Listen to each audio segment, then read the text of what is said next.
How's it going, Yankee fans? My name is Alex with my co-host here, Ryan Garcia. And today I want to discuss Nestor Cortes, the beast, the people's ace, and why he's kind of being considered as this team's top starting pitcher right now, just based on the season he's had. He's been getting better. Garrett Cole's really had a tumultuous past month in September specifically. So kind of want to discuss Nestor Cortes's role, the unbelievable season he's had, and why we should be really excited about his future, because he's under contract until 2026, guys. Like, we have him locked up at a very good price point. This is not a 9-year, $324 million deal for Garrett Cole. This is a player making less than $800K this year. And I know some people will be like, oh, it's still $800K. Comparably to other pitchers around the league that are making a lot more, Nestor Cortes might be one of the biggest steals the Yankees have ever had. I think he set a record this season for ERA and WHIP for the Yankees, like better than who was it? Ron Guidry, I think it was better than. So unbelievable numbers across the board for Nestor Cortes. He has shown us that he can be relied on. He's a consistent pitcher, and I'm excited to see what he can do in the future. But I want to break down his stats, his momentum going into the playoffs here, and the role that he's prospectively going to play. So, Ryan, before we dive into the good stuff, how do you think, my friend? I'm doing great. You know, the Yankees continue to play well. I mean, we've kind of moved past the stage of needing to monitor, hey, you know, we got to win this game because it's so important. We've moved past that point for the last week or so. But Cortes yesterday showed that, I mean, he's marvelous. He's fantastic. He's everything you want in the starting pitcher. He can go deep into games. You know, he can go out and get strikeouts. He doesn't give up loud contact. You know, he is a fly ball pitcher, which, you know, would be a concern as a lefty, Yankee Stadium, all those things. I mean, we think of guys who are fly ball pitchers, and we just assume that disaster will happen in Yankee Stadium. He has a 47.3% fly ball rate. You know, he's running a high fly ball rate, and he isn't a heavy home run guy at a under 1 home runs per 9, 0.91. He's going out there and he's getting outs. He's not giving up the long ball. He's getting strikeouts. His strikeout rate is 26.5%. The walk rate sits at 6.2%. I mean, if you look at the strikeout to walk rate last year, and that was including when he was coming out the bullpen, you know, on a lower volume, you think, oh, well, that's going to get worse as you pitch more because, you know, it's 2022, you know, Nestor's second season. Maybe the league's figured him out. And he improved his ERA. He improved his FIP. He improved all of his peripherals. He just got better. It's crazy to think about how a guy goes from, you know, a guy last year who was a surprise target. And I think everyone on their mind would sit back and say, yeah, you can't expect Nestor to put up a 2.9 ERA. That's unrealistic. And then he goes out and he brings out an ERA half a run lower. Even when you adjust for the run environment, it's still a better ERA, even when you adjust for less runs being scored this year. The FIP is 10 points better when you look at adjusted FIP. It's 10% better than last year's FIP, which is incredible to think about. Last year he had a home run problem. This year he doesn't have a home run problem. You know, teams don't barrel him up. The barrel rate's down to about 2%. The hard hit rate's down a little bit. He's just a much better pitcher. I don't know if Nestor Cortes is necessarily going to continue to have, you know, run out sub 3 ERAs year in and year out.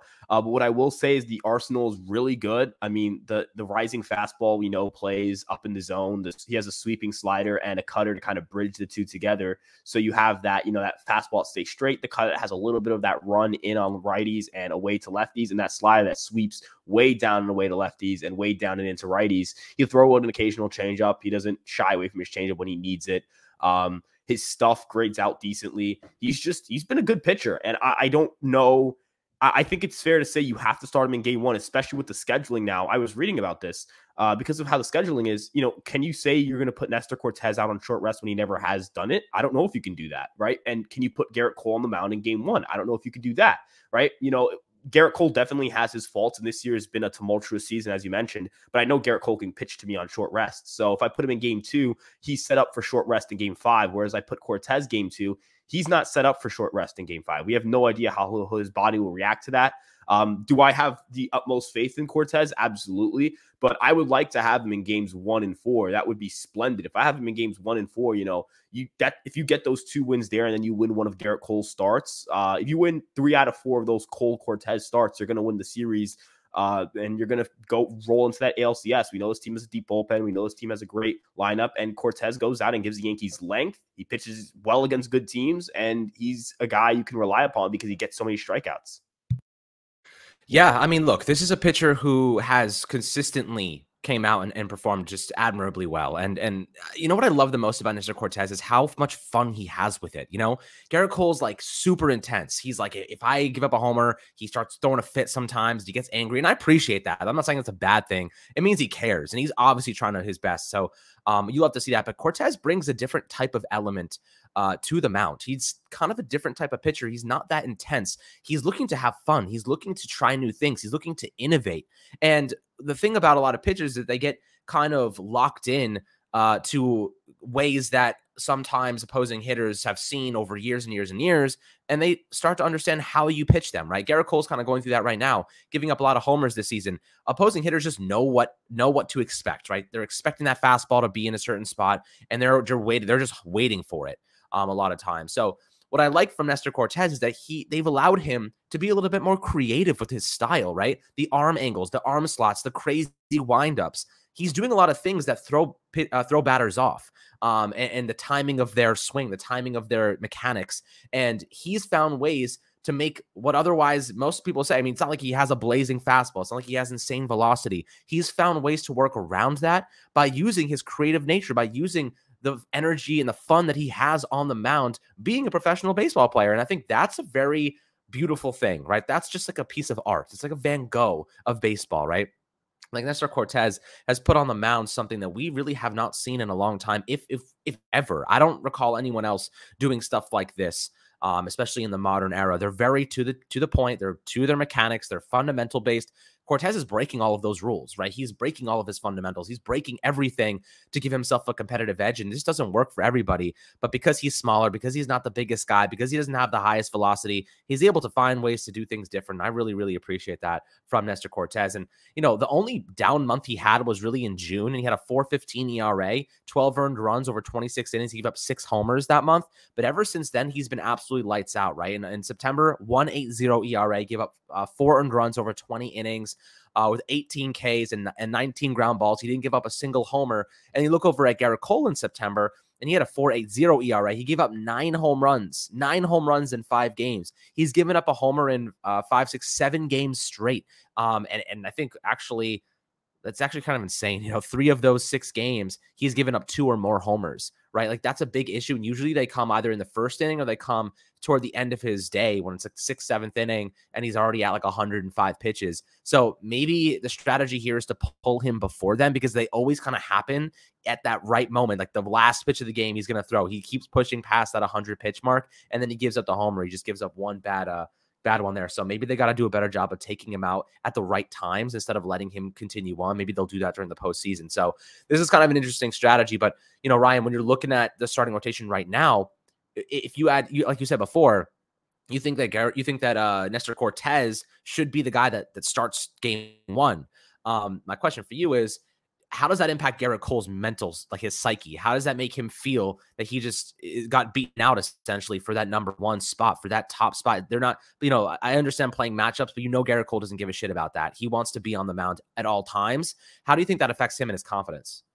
Well, he said it right there. He wants to be on the mound at all times. Well, if you want to be on the mound in game 5, I need you on the mound in game 2, because that's how the rest lines up, right? That the scheduling is weird. There's a day off between games 1 and 2, and then there's a day off between games 2 and 3, I believe, but there's no games off between 4 and 5. There's no days off. Or between 3 and 4, or 4 and 5. There's no travel days. It's really weird. The travel days are weird. It's different from last year. So if you would like to be on game, if you would like to pitch multiple games in the series, and if you would like to have Garrett Cole on the mound in game 5, which is what you paid him to do, you need to have him on the mound in game 2 and not game 1, or else he won't be able to pitch on short rest in game 5. So the way you explain to Cole, I'm imagining if they, you know, play the matchups like that, is I want Garrett Cole on the mound in game 5. And I get it. You know, there's going to be a lot of Yankee fans who are sitting here, you know, who are going to watch this and listen to this and say, well, Nestor's proved more. And I completely understand. But at the same time, you paid Garrett Cole to do that. And when push comes to shove, this is also Nestor Cortez's first postseason. We have no idea how he's going to respond to that. I can at least point to Garrett Cole's sub-3 ERA in his career in the postseason. Yes, he had a bad playoff start last year. Absolutely 100%. But one thing that Garrett Cole does have is a strong record versus the teams that are going into the postseason. If you include the Mariners, the Rays, the Blue Jays, and the Astros, I believe he's running an ERA well under 3, right? You know, I value that. And Cleveland as well. I forgot about Cleveland. I value that. I think that's an important metric. I think if he matches up well against them, right, I need him on the mound as many times as possible in a short series. We're talking about an ALCS. We'll figure things out there with who pitches game one, whatever. But we're not there yet. We know we're in the ALDS. That's all we know. So I need Garrett Cole. I need Garrett Cole on the mound as many times as possible. And if Garrett Cole wants to be on the mound in game 5, I think being on the mound the last game of the series matters more than being on the mound the first game of the series, right? Do or die. Whichever team wins goes on. Whichever team loses is going home. That game matters more than that first game, right? We know it's going to be everywhere. Everyone's going to be watching. Everyone's going to be tuning in. I need Garrett Cole on that mound. So I'm doing this not from the perspective of, boo Garrett Cole, I hate Garrett Cole, nothing like that. It's a strategic thing. It's a strategy thing. It's what makes sense for how you want this team to win games. If we play a team like Cleveland, who Garrett Cole has pitched very well against this year, right? I want him to face Cleveland, and I want him to play. And Nestor's pitched well against Cleveland as well, but I want him against Cleveland, right? He's a power pitcher. They're a contact-heavy lineup. They're not easy to strike out, so I need a guy who can go out and who gives me the best chance of getting whiffs, right? One thing that plays in October is if hitters who are bad make a lot of contact, you know what that means? They can at least move someone over, or they can go out and they can maybe run into a hit or two, right? We need to avoid that. We need to get these guys to strike out. We need to get these tough type of hitters, these scrappy guys. And if you look at Tampa, Garrett Cole has owned Tampa this year. Garrett Cole's been phenomenal against Tampa. No blow-up starts, nothing. He's crushed Tampa this year. If we face Tampa in the first round, I need Garrett Cole on game 5. I need him to be available. So I think if they explain to him like that, I know that there's that level of pride, but I don't think that the Yankees and Garrett Cole are going to sit back and say, you start game 1, but you don't get game 5. All right. Does that make sense? Are you happy? Like, I don't think he's going to be happy with that. Right. And think about it like this, if you have it like that, you could probably maybe get an inning out of Nestor in the bullpen. And we've seen Nestor in the bullpen, and he's pitched very well out the bullpen. So in a game 5 situation, if something goes awry, or maybe Cole can only give you 5 innings because he's on short rest, I can ask Cortez to maybe give me an inning. Your matchups are just better if you align things like that. And I think Garrett Cole's going to understand that, if you get what I'm saying. Yeah, I mean, that's pretty reasonable. I think, like, if you're asking him, okay, you're putting in game 2 so we can hope to get you in a more high leverage situation, I think that the logic is there. I think that you can justify, and I think Garrett Cole could wrap his head around that. So it will be interesting to see how they deploy these guys, though, especially if they're kind of going off of matchups, kind of going off of the competitors, and maybe who seems like the best opportunist at the time. So should be interesting. I'm excited to hear your opinions below in the YouTube comments, my friends. See if you think that Cortez or Cole should be getting that first start. Obviously reacting to Cole's and really just Nestor's unbelievable season this year, and how excited you are for his future, especially after kind of figuring out his strengths this season, what he's capable of doing. So appreciate you guys for tuning in. As always, make sure to like and subscribe. Let's go Yankees later today, and we'll catch you guys on the next Fireside Yankees episode.